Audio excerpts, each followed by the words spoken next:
ભાઈઓ અને બહેનો આપણે એ વિષય વિશે શીખવાના છે જેનું નામ છે ફુગાવો. ફુગાવો વિશે સમજીશું.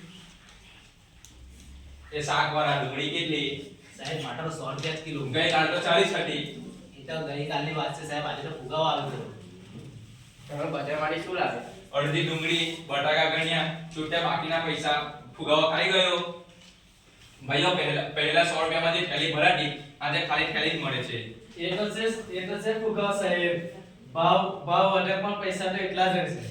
સાહેબ આ ફુગાવો શું છે?